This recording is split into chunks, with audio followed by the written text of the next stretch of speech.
महोदय, 10 बजट इस देश के लिए इसलिए बनाए गए थे कि जब 11वां बजट आएगा तो पूरा देश और पूरी दुनिया ये देखेगी कि भारत के लोग हथकड़ी लगा करके और बेड़ियों को लगा करके भारत लौटाए गए। सभापति महोदय, मैं आपके माध्यम से ये बात कहना चाहता हूं कि अमेरिका जा रहे हैं तो पिछली बार हीरा लेकर के गए थे, इस बार सोने की जंजीर ले जाइएगा। जंजीर देखकर शायद उन्हें कोई और जंजीर याद आ जाए। और हो सभापति महोदय, हो सके तो कुछ बच्चे और महिलाओं को अपने साथ तो नहीं, किसी और जहाज में साथ लेते आएगा। वो जहाज भी तो भारत का ही होगा। इतना हक तो उनका बनता ही है कि कम से कम दूसरों की ठगी से शिकार कुछ लोग तो बाइज्जत देश लौट सकें।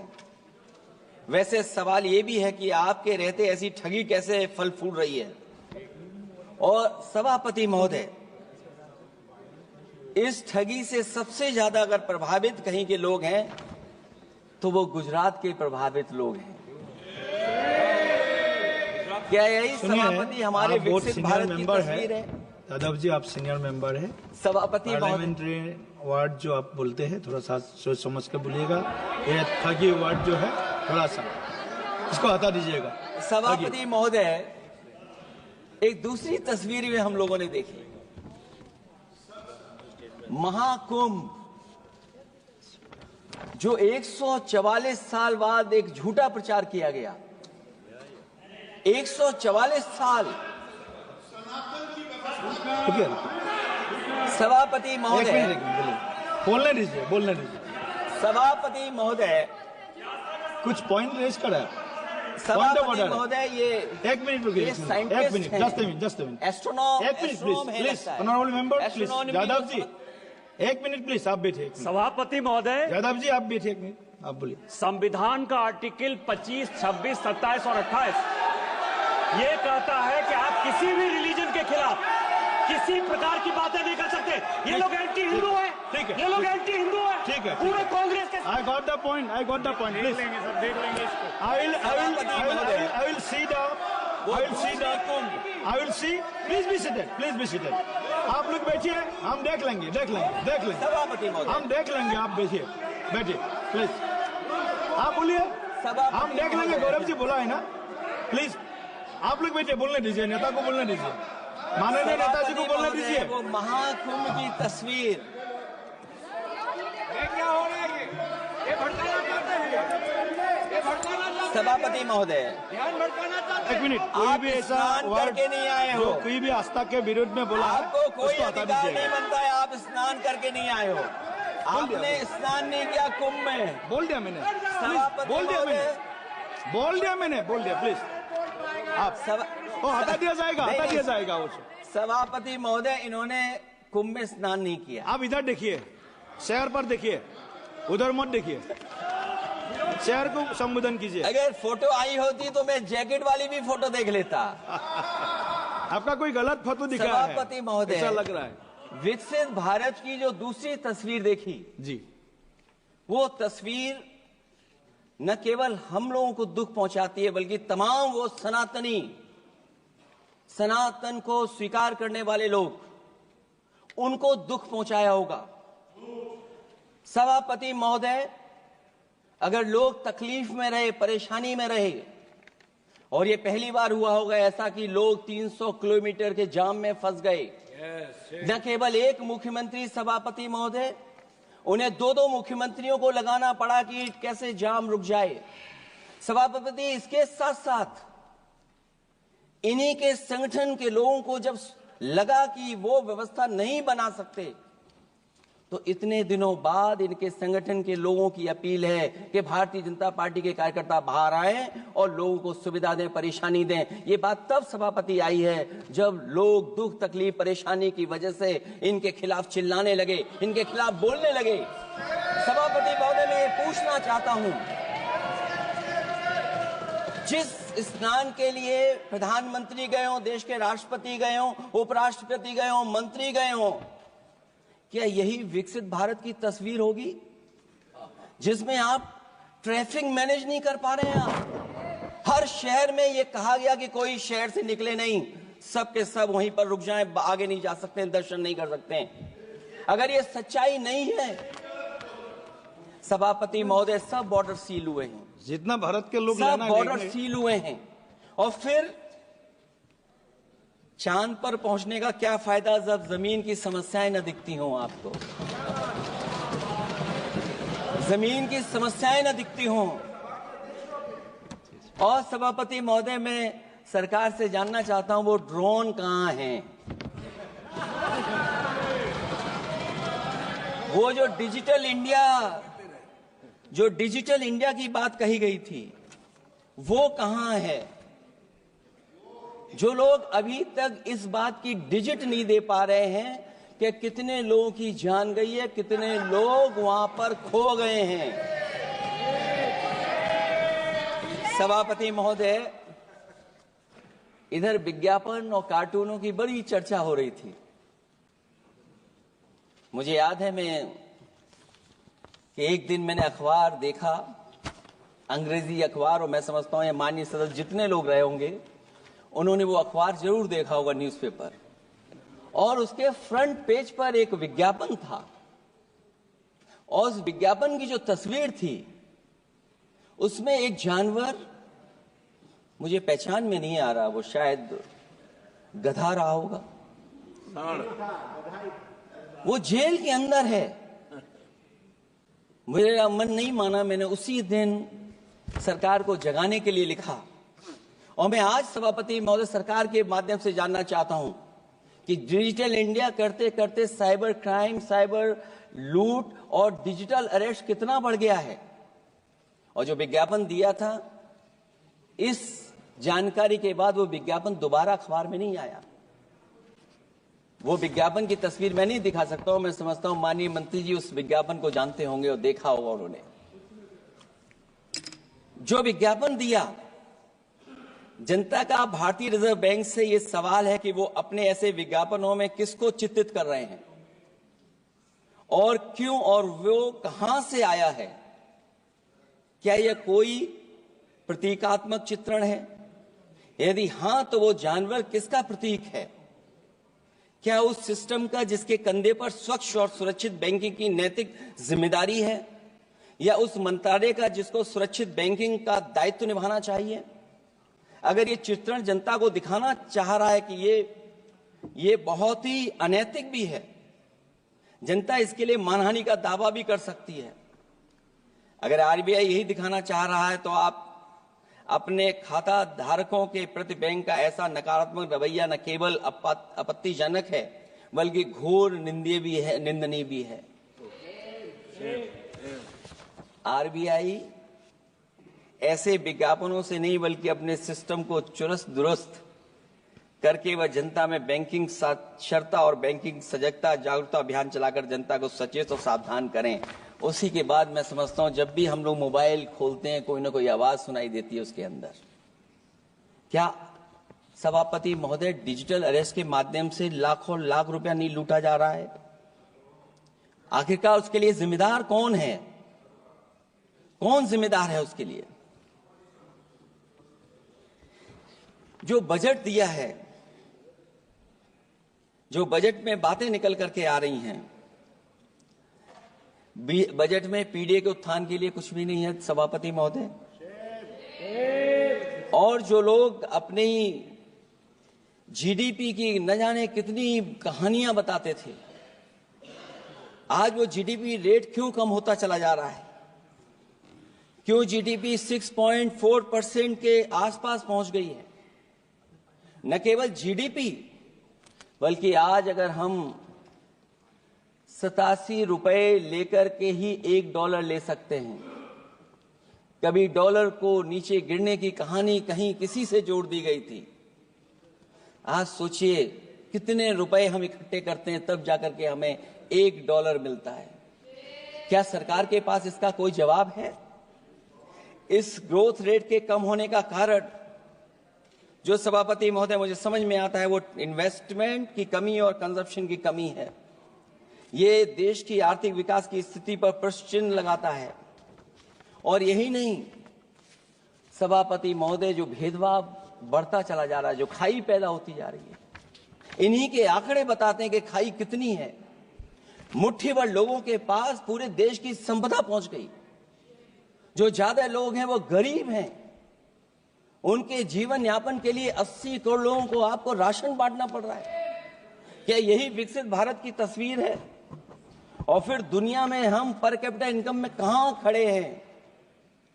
अगर हम केवल सरकार से, सभापति महोदय, आपके माध्यम से जानना चाहें कि जिन परिवारों को आप राशन दे रहे हैं उन परिवारों की पर कैपिटा इनकम क्या है, और अगर विकसित भारत की तस्वीर लेकर के ये सरकार चलना चाहती है तो कम से कम सरकार की, सभापति महोदय, जिम्मेदारी बनती है कि जो 80 करोड़ लोग राशन पा रहे हैं उनके आपकी पर कैपिटा इनकम क्या है।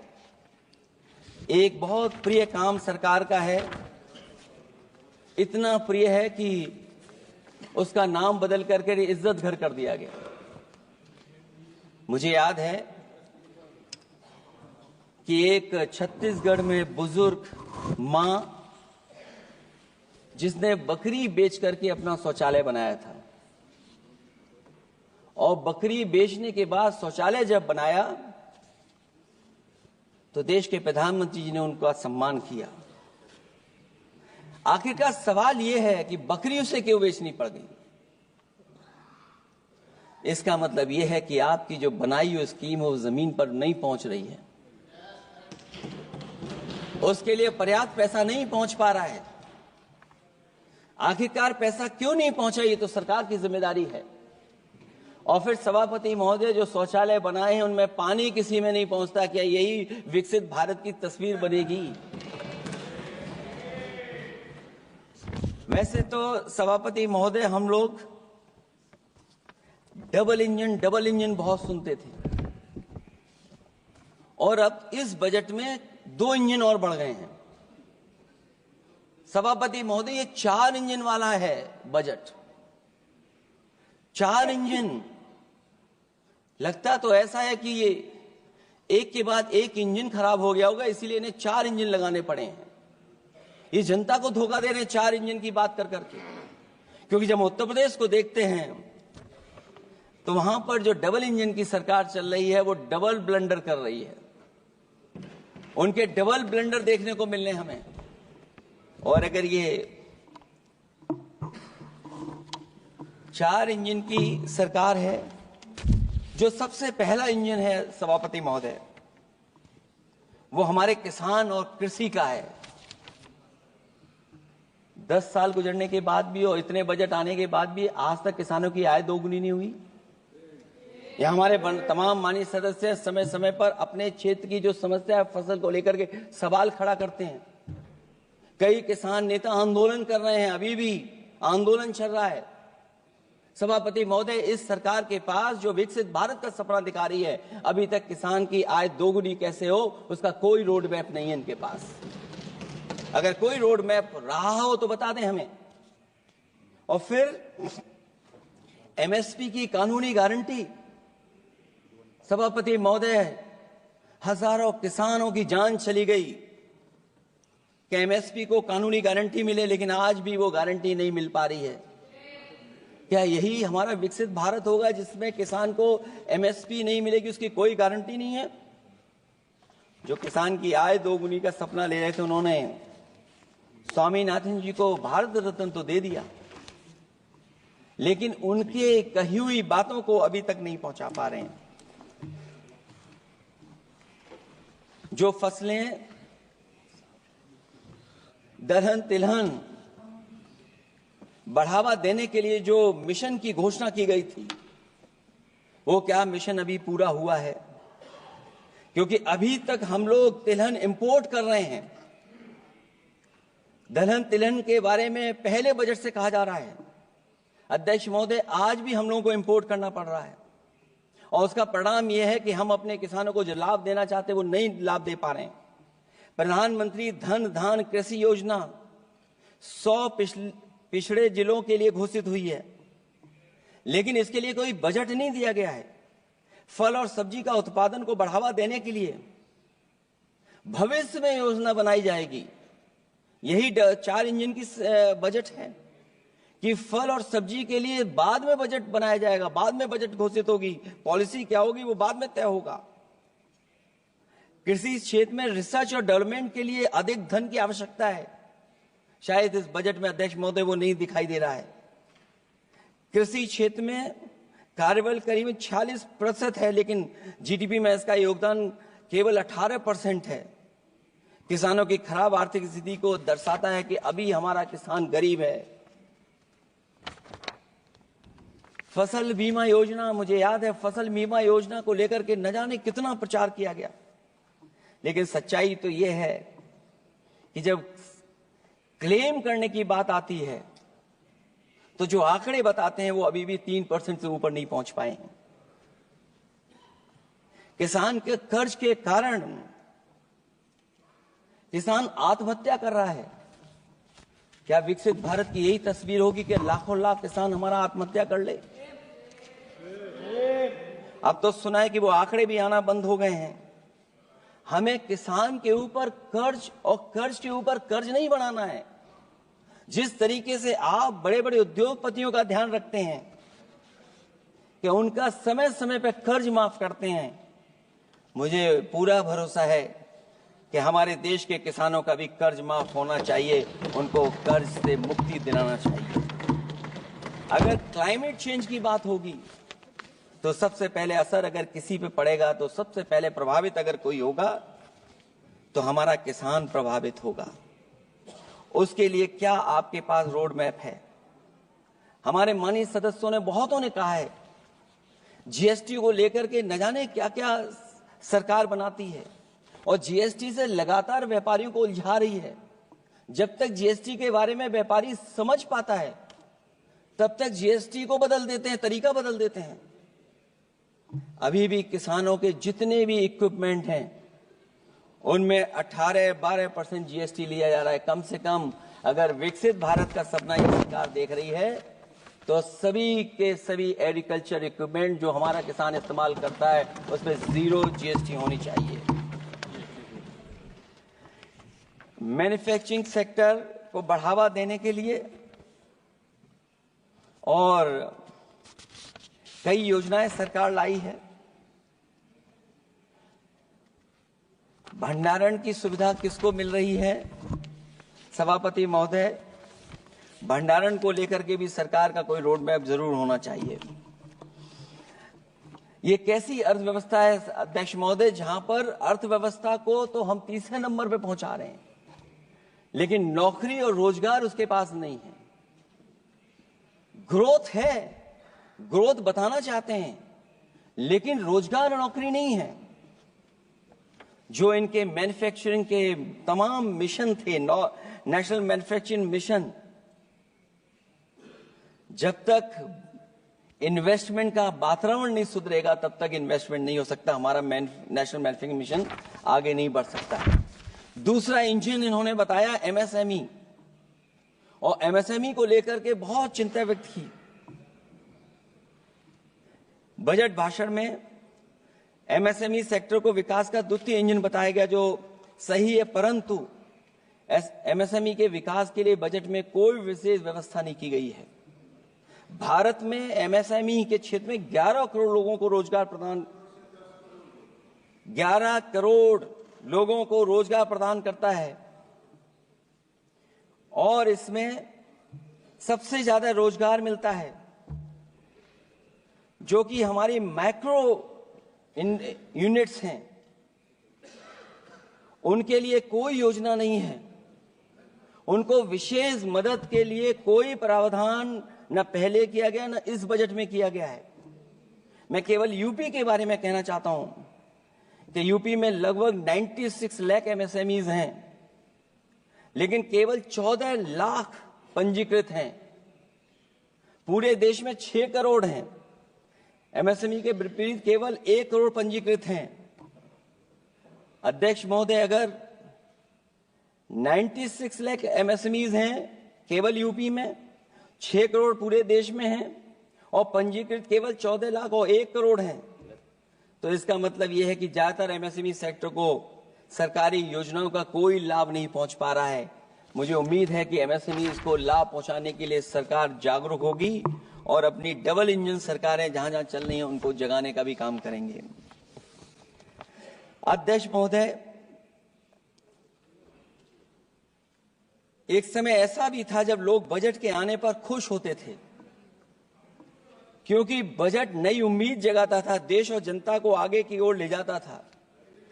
लेकिन भाजपा सरकार के बजट में न देश के विकास के लिए कुछ होता है, न जनता की तरक्की के लिए। बजट मायूसी लेकर नहीं आना चाहिए। बजट देश का आर्थिक मानचित्र होता है। वो दर्शाता है कि किस तरह पूरे देश का संतुलित, मतलब हर राज्य का बराबर विकास हो, और जो भी राज्य या क्षेत्र भौगोलिक, शैक्षिक, सामाजिक, राजनीतिक कारणों से पिछड़ गया है, उसके लिए कैसे प्रावधान किए जाएं जो वो भी मुख्य धारा से जुड़ सके। वर्तमान में बैलेंस डेवलपमेंट की नीति पिछड़ती जा रही है। मैंने कई मौकों पर कहा है और आज फिर दोहरा रहा हूं कि अध्यक्ष महोदय, सच्चा विकास वही होता है जो भेदभाव मिटाता है। अच्छा बजट किसी देश को हर दिशा में विकास का रास्ता तैयार करता है। इन्हीं अर्थों में बजट लोकतांत्रिक होता है, जो समाज के हर वर्ग के लिए लाभकारी होता है। ये सबसे आखिरी व्यक्ति को ताकत देकर के उसे आर्थिक मुख्यधारा से जोड़ता है। ये बजट होता है। और मैं तो कहूंगा अध्यक्ष महोदय, मिट जाए अमीरी गरीबी के बीच की वो सब खाई जिसमें भेदभाव और गैर बराबरी की जड़ें जमाई। बजट के अंदर उसके लिए हमेशा एक दिल धड़कना चाहिए, जो आज भी भूख के सूचकांक के आंकड़े बनाकर देश के दिखावटी विकास के सच का भंडाफोड़ कर रही है। भूख मिटे, महंगाई घटे, यही बजट का सबसे बड़ा नारा होना चाहिए। निर्बल को सबल बनाना, निराशा को आशा में बदलना ही बजट का मानवीय पहलू होना चाहिए। बजट का सबसे बड़ा सिद्धांत कमजोर के प्रति हमदर्दी होना चाहिए। बजट बनाने की सोच किसी या कुछ लोगों को लाभ पहुंचाने की नहीं होनी चाहिए, बल्कि इंसानियत के नजरिए की उसी बुनियाद होनी चाहिए। यदि बजट के आने से निर्बल सबल बनता है तो समझो बजट अपने उद्देश्यों से सफल हुआ है, नहीं तो उसे असफल ही माना जाना चाहिए। अध्यक्ष महोदय, रोटी की भूख किसानों को विश्वास में लेकर ही मिटाई जा सकती है। और मैंने पहले भी कहा, फिर दोहराता हूं उन बातों को। किसान को फसल का सही दाम दिलवाना और उसे बीज, खाद, पानी का इंतजाम करना, आवारा पशुओं से उनकी फसलों को बचाना। और ये आवारा पशुओं को अध्यक्ष महोदय मैं इसलिए कहना चाहता हूं, उत्तर प्रदेश के चुनाव में देश के प्रधानमंत्री जी आए थे, उन्होंने कहा था कि मैंने एक रोड मैप बनाया है और 2 हफ्ते मुझे लगेंगे, सरकार बनवा दीजिए, एक भी जानवर सड़क पर नहीं दिखाई देगा और किसान की जान नहीं जाएगी और न खेतों की बर्बादी होगी। लेकिन अध्यक्ष महोदय, मैं उत्तर प्रदेश के माननीय सदस्य चाहे इधर के हों उधर के हों, वो जानते होंगे कि इस तकलीफ और परेशानी से अभी भी किसान उभर नहीं पाया है और आज भी खेतों को उसे चार दीवारी या तारों से जोड़ करके चलना पड़ रहा है। फसलों को बचाना सरकार की प्राथमिकता होनी चाहिए। इस मामले में जुमलेबाजी और झूठे वादे अच्छे नहीं। आंकड़े बताते हैं कि देश में बहुत सारे ऐसे कारोबार हो रहे हैं जो कारोबार बढ़ते चले जा रहे हैं। कई उद्योगपति कई गुना कारोबार से लाभ उठा रहे हैं। कई विदेशी कंपनियां इस धंधे में अरबों कमा रही हैं, लेकिन आलू का किसान इस लाभ से वंचित है। जहां अध्यक्ष महोदय, बिहार के लिए मुनक्का को लेकर के अगर वोट बढ़ाए, मैं उसका स्वागत करता हूं। मखाने को लेकर के एक कदम आगे चला गया, मैं दूसरे स्टेट में पहुंच गया अध्यक्ष महोदय। लेकिन मखाने का जो बोर्ड बनाए, लेकिन हमारे साथियों मखाने का ध्यान रखना, जिस तरीके से पॉपकॉर्न का मीठे और नमकीन में जीएसटी में हेरफेर हो गया है, कहीं आपके मखाने में भी मीठे का जीएसटी अलग हो, नमकीन का अलग हो, गुड़ वाले का अलग हो। मखाने में। हाँ, कहीं वैसा ही ना करेंगे। आज किसान का आंदोलित होना सरकार की विफलता का सबसे बड़ा उदाहरण है। सरकार और किसान के बीच भरोसे के बिना भूख नहीं मिटाई जा सकती है। समय पर बीज खाद को मिलना, कृषि ऋणों को माफ होना, एमएसपी दिलवाना सरकार का दायित्व है। वो इससे बच नहीं सकती। किसानों के हिस्से में काले कानून नहीं, सतरंगी भविष्य आना चाहिए और ये सरकार काले कानून ला करके हमारे किसानों को अपमानित करना चाहती है। वहीं अध्यक्ष महोदय, हमारे मानव संसाधन के लिए स्वास्थ्य एक बड़ी चुनौती है। चिकित्सा स्वास्थ्य में सुधार होना बेहद जरूरी है। आज के समय की सबसे बड़ी जरूरत है कि हर शरीर को पोषक आहार मिल सके, कार्य की दशाएं अच्छी हों, वर्क लाइफ बैलेंस सही हो, जिससे मानसिक रूप से भी लोग स्वस्थ रहें। इसके अलावा पर्यावरण को भी अब स्वास्थ्य के बड़े कारक के रूप में लेना होगा। एनवायरनमेंट को हेल्थ फैक्टर के रूप में देखना होगा। हर तरह के प्रदूषण को रोकना होगा, हरियाली बढ़ानी होगी। साथ ही एक बात और अहम है, और वह है हर तरफ नकारात्मकता, नफरत का प्रचार। इससे इंसान के अंदर निगेटिविटी आती है, आपस का विश्वास और सौहार्द टूटता है। इसके परिणाम स्वरूप इमोशनल सपोर्ट सिस्टम फेल होने लगता है। फेक न्यूज लोगों को मानसिक रूप से धीरे धीरे बीमार बना रही है। इसे हर हाल में रोकना होगा। और अध्यक्ष महोदय, इसमें विपक्ष से ज्यादा सरकार की जिम्मेदारी है, क्योंकि कई मौकों पर हम लोग देखते हैं कि सरकार जितना अपने आप का प्रचार करना चाहती है, उससे ज्यादा दूसरों को कैसे बदनाम किया जाए उसके लिए प्रचार करती है। ये शायद सरकार की जिम्मेदारी बड़ी बनती है।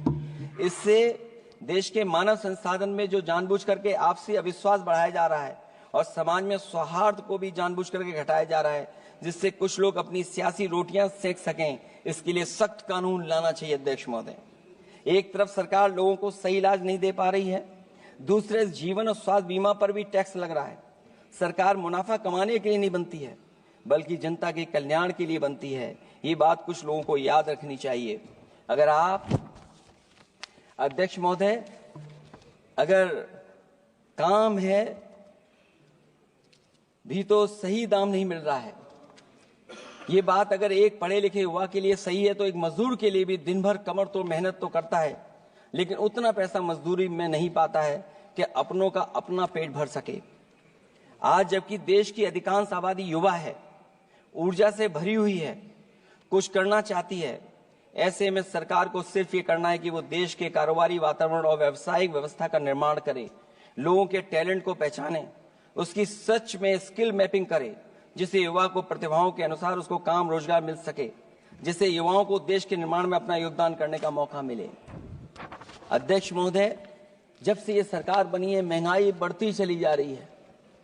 महंगाई कहां पहुंच गई है सरकार को बेहतर पता है, आकलन है उनको। इसलिए अध्यक्ष महोदय, महंगाई एक ऐसी समस्या बनकर उभरी है जिसने हर कौर को भारी बना दिया है। जिस तरह सत्ता में बैठे हुए लोग राजनीतिक चंदे के नाम पर कंपनियों से उगाही कर रहे हैं, दरअसल वो भी दामों के बढ़ने का एक बहुत बड़ा कारण है। सरकार ने मुनाफाखोरी की लगाम खोल दी है और मुनाफाखोरों को छुट्टा बैल हो गए हैं। आजाद भारत के इतिहास में भी नोटबंदी और जीएसटी दो सबसे बड़े आर्थिक सुधार हैं। सुधार नहीं बल्कि सबसे बड़े आर्थिक विकार बनकर के उभरे हैं। और अध्यक्ष महोदय, मैं याद दिलाना चाहता हूं, नोटबंदी के समय पर बैंक की लाइन में एक मां लगी थी गर्भवती, जो बच्चा जन्म लिया उसका नाम हम लोगों ने खजांची रखा है।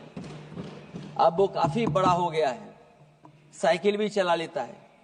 अध्यक्ष महोदय, मैं कहूंगा सरकार से कम उसको ही गोद ले लें आप। अध्यक्ष महोदय, मैं चाहूंगा कि आप उसको गोद ले लीजिए। नाम जब आप गोद ले लेंगे तो नाम भी आप अपने हिसाब से रख पाएंगे। किसी भी आर्थिक सुधार का लक्ष्य ये होता है कि आर्थिक गतिविधियां सुचारू रूप से चल सकें और आसान होंगे, जिससे अर्थव्यवस्था दिन दूनी रात चौगुनी तरक्की करे। लेकिन इन सुधारों के आने के बाद से अर्थव्यवस्था की गति कछुआ की चाल जैसी हो गई है, जिसकी प्रमाण है कंपनियों की ग्रोथ का काम होना, उनकी बिक्री का घट जाना, यहां तक कि फास्ट मूविंग कंज्यूमर गुड्स भी 2% से ज्यादा आगे नहीं बढ़ पा रहा है। इसका सीधा मतलब यह है कि लोगों के पास पैसों की किल्लत हो गई है और वो रोजमर्रा की जरूरत तक खर्च नहीं करना चाहते हैं। ऐसे में उनकी बचत कहां से होगी, और जब बचत नहीं होगी तो लोग क्या तो खाएंगे और क्या बाजार में लगाएंगे। लोगों में भविष्य को लेकर कितनी अनिश्चितता और चिंता है कि वो अपने जमा पैसे अपने पास ही रखना चाहते हैं। इसलिए व्यापार में बढ़ोतरी नहीं हो पा रही है, बैंकों में भारी किल्लत है, पूंजी का निर्माण नहीं हो पा रहा है और लोग निवेश के लिए आगे नहीं आ रहे हैं।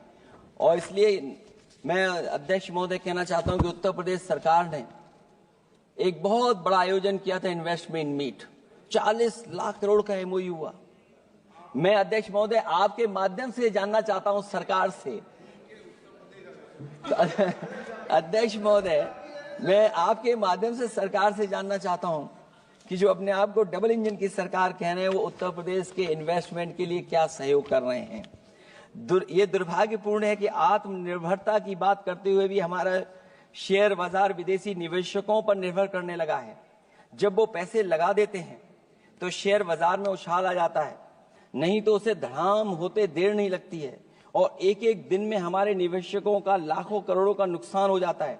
इसका एक बड़ा शिकार हमारी युवा पीढ़ी भी हो रही है, जो देखा देखी में पैसे तो लगा देती है लेकिन शेयर की खरीद फरोख्त से पैसा कमाने वाले बिचौलियों की गहरी चाल को समझ नहीं पाती है। ये खेल बंद होना चाहिए और जिम्मेदारी सरकार की बनती है कि खेल ये बंद हो। सेबी को अपना काम निष्पक्ष करना चाहिए और अर्थव्यवस्था की निगरानी व्यवस्था सच्ची नियत के साथ सजग और सचेत होनी चाहिए। सिक्योरिटी मार्केट से बाहर होनी चाहिए। अध्यक्ष महोदय, आज जिस तरह विदेशी निवेशक धीरे धीरे भारतीय बाजार से अपना पैसा बाहर निकाल रहे हैं, वो दर्शाता है कि हमारी अर्थव्यवस्था से अब उनका भरोसा उठ गया है। उन्हें दूसरे देशों से अधिक लाभ कमाने की उम्मीद है, इसलिए वो अपना पैसा यहां से निकालकर दूसरे देशों में लगा रहे हैं और हमारा शेयर मार्केट उनकी वजह से हिचकोले खा रहा है। अध्यक्ष महोदय मैं अपने बात को ज्यादा बड़ा लिख दिया क्योंकि अध्यक्ष महोदय बजट 4 इंजन का था, इसलिए बड़ा लिख करके लाए।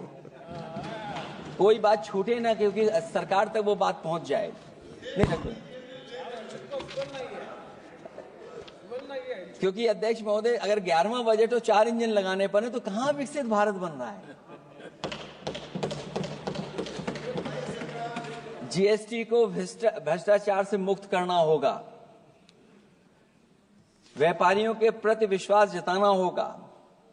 यदि टैक्स की व्यवस्था और दर सही होगी तो सब आसानी से टैक्स भर देंगे। हाई टैक्स रेट दरअसल भ्रष्टाचार को बढ़ावा देती है, इससे राजस्व की हानि होती है। सच में लोग काम कारोबार करना चाहते हैं, कर की चोरी नहीं करना चाहते हैं। इसलिए टैक्स की रेट को तार्किक बनाना और टैक्स सिस्टम को इजी करने की से ही अर्थव्यवस्था में गति आएगी। निवेश के लिए दुनिया वापस हमारे देश की ओर देखेगी। मैं अध्यक्ष महोदय अर्थव्यवस्था के संबंध में एक गंभीर मुद्दा मैं बताना चाहता हूं। एक बहुत गंभीर मामला है पलायन का। पलायन के मामले में एक बहुत बड़ा विरोधाभास हमारी अर्थव्यवस्था के लिए चुनौती बन रहा है।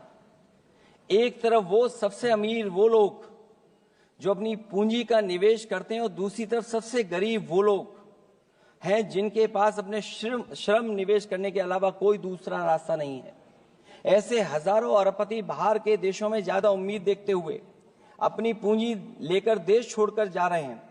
वहीं दूसरी तरफ जो सबसे गरीब लोग हैं वो राज्यों के असंतुलित विकास की वजह से अपने राज्यों से पलायन कर रहे हैं। इस महा समस्या का सबसे बड़ा शिकार हमारा उत्तर प्रदेश है, जहां नौकरी और अवसरों की भारी कमी है, जहां विकास टीवी अखबारों होर्डिंग में तो दिखता है लेकिन जमीन पर नहीं। जब पूंजी और श्रम के निवेश के लिए आंतरिक वातावरण बनेगा तभी सच्चा विकास होगा, बजट अपने उद्देश्यों को प्राप्त करेगा, अर्थव्यवस्था लाभ के लोभ से मुक्ति होगी और बजट एक लोकतांत्रिक देश के जन कल्याण की सही दिशा में आगे बढ़ेगा।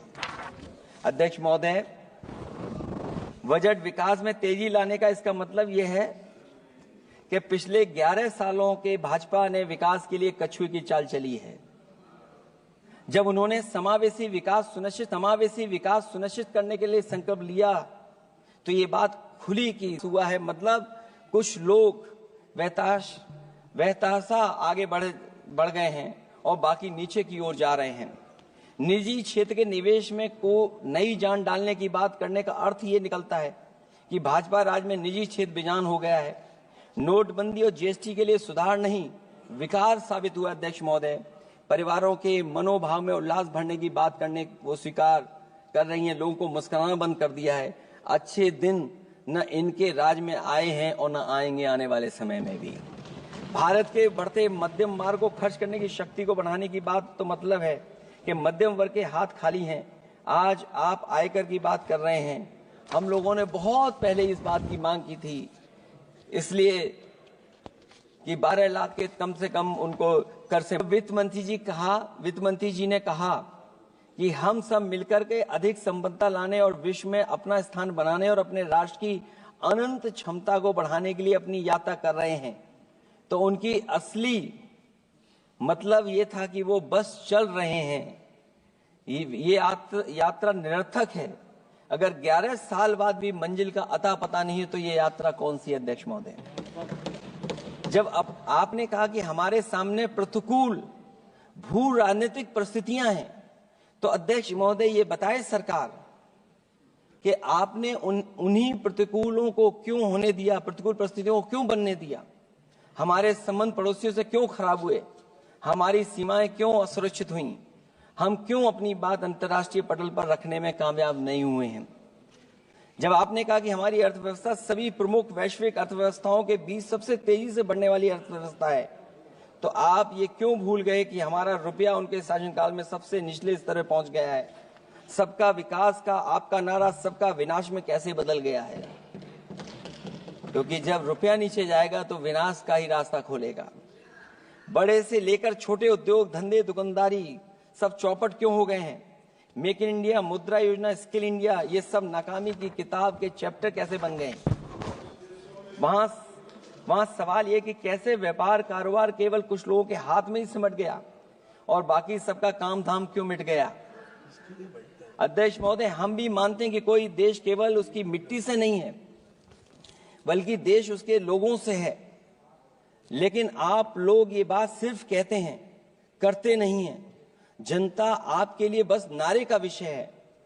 आप कहती हैं कि हमारे लिए विकसित भारत में शामिल हैं गरीबी से मुक्ति, 100% अच्छे स्तर की स्कूली शिक्षा, बेहतरीन सस्ती और सर्वसुलभ स्वास्थ्य सेवाओं तक पहुंच, 100% कुशल कामगार के साथ सार्थक रोजगार, आर्थिक गतिविधियों से 70% महिलाएं और देश को food basket of the world बनाने वाले किसान।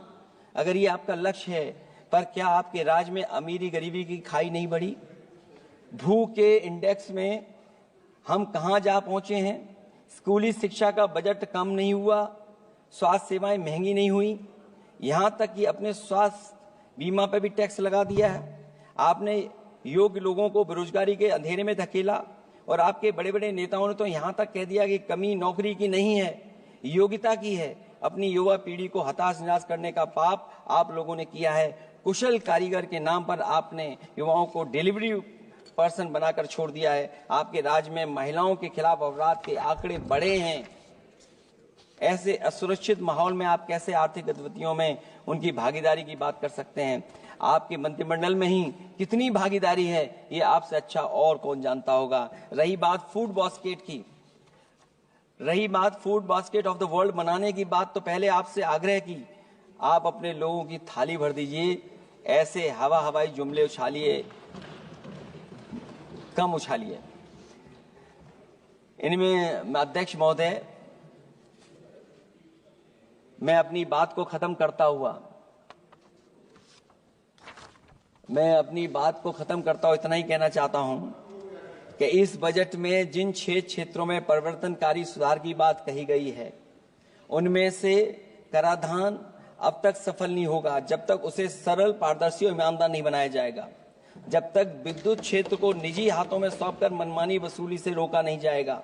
शहरी विकास के नाम पर जब तक जमीनों कुछ धनवानों के हाथों में कौड़ियों के दाम बेचने का खेल खत्म नहीं किया जाएगा।